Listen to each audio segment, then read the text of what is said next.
Okay, we're going to look at inclined planes with friction. I promise I won't take too much of your time today. I only have 2 or 3 examples, right?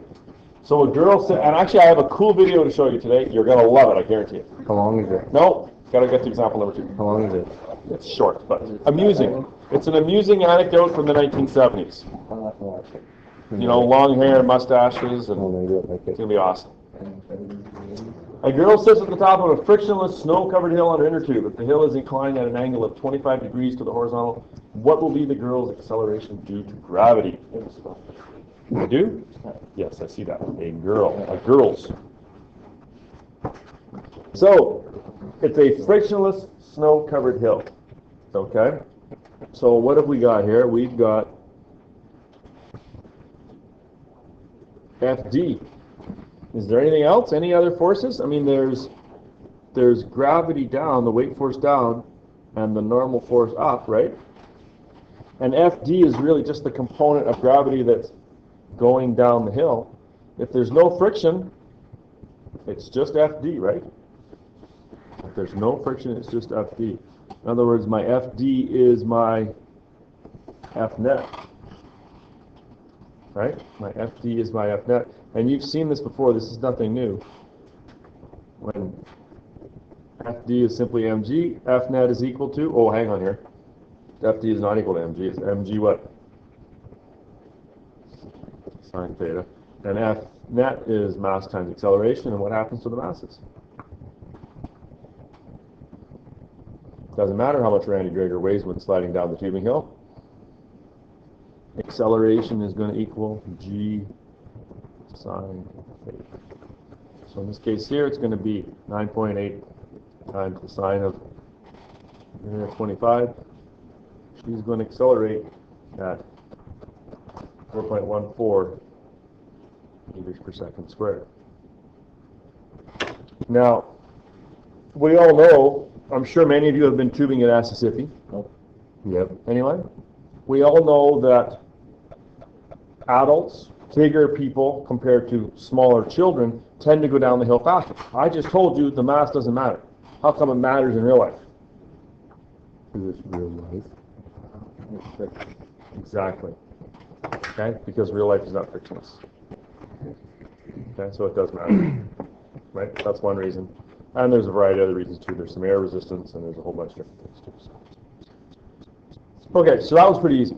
Right? Let's move on to my old friend, Evel Knievel. Oh, sure, sorry. That's my hero.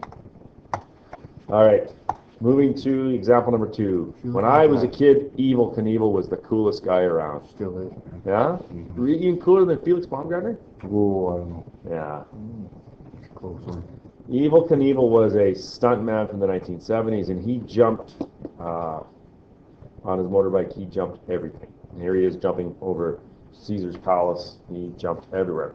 And I will show you a video later of what he attempted to jump and was unsuccessful. I know. So, do you know?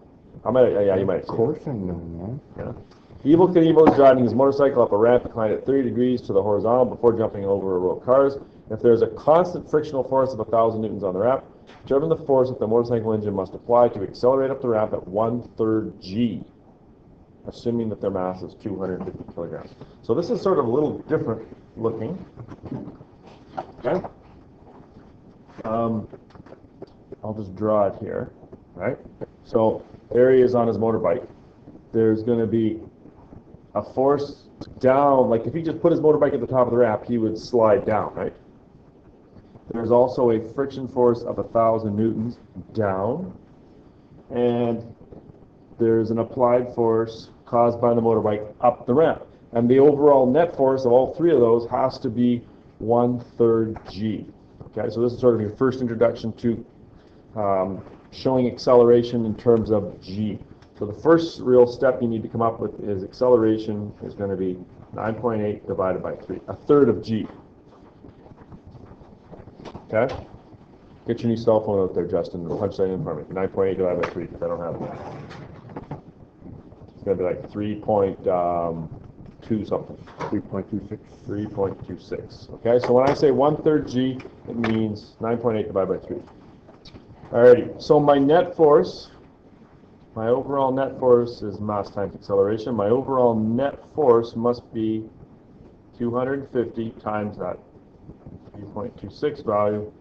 The overall net force must be 116.7.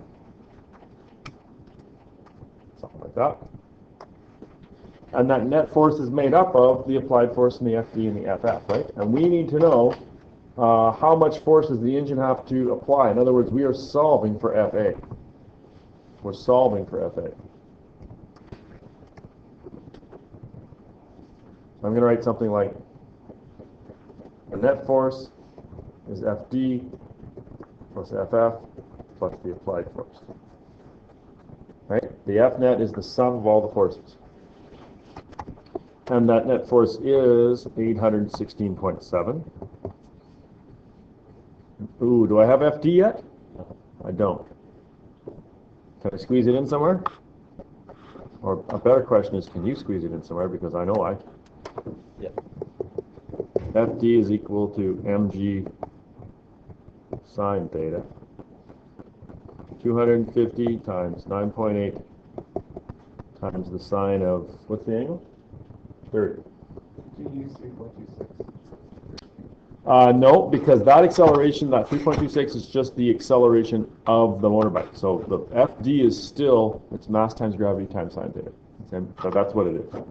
It's not mass times acceleration. Gravity didn't become 3.26. So my FD becomes 1,225, I believe. Okay, and my friction force is given to be 1,000. So my FD is minus 1225, my FF is minus 1,000, and my applied force is what I'm solving for. Okay, the applied force has to be greater than the net force because I have to overcome those two things, and so I get an overall engine necessary force, add those all together, 3,041.7 newtons. That's not particularly hard.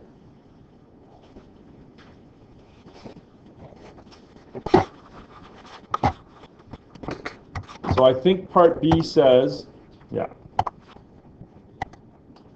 I added a part B to the question. This isn't in the textbook, but I think you're going to need to see something like this. So rather than me giving you 1,000 newtons of force, what if I said the frictional coefficient is 0.15?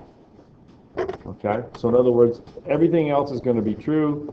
F net is still going to be FD plus FF plus the applied force. My FD is going to be the same. It's just that my FF, instead of being 1,000, is going to be, I have to calculate it.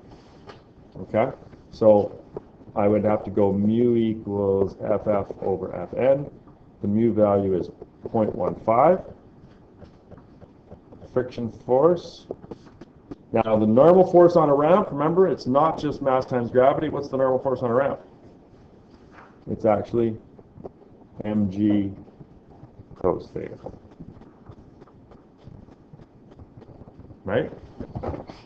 The force on a ramp is actually mg cos theta. So my friction force here is going to be 0.15 times my mass of 250 times gravity of 9.8 times the cosine of 30 degrees.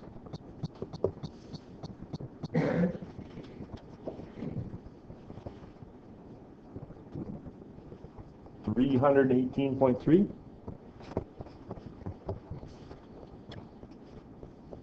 Okay, and now it's the same problem as before. We're just going to use this number here instead of my FF, instead of that 1,000 before. I think this is a little bit more realistic, where they give you the frictional coefficient instead. F net is FD plus FF plus the applied force. So my F net remains the same at 816.7 value. The FD remains the same at 1225. Now that's negative because it's down. The friction force is also negative, negative 318.3. Solve for the applied force. And you just get a different value, that's all. Okay, but I wanted to show you that because I think this one here is a little bit more realistic, simply because the frictional coefficient is what's given instead of an actual value for the frictional force. Okay? That is all, my friends. There's a few more textbook questions you can try there. I'm going to give you today and tomorrow to work on some problems, get yourself all practiced up. Starting Monday, we will look at equilibrium. There's a chance we can have that test at the end of next week. We'll see how things go. Yes, go ahead, Jess.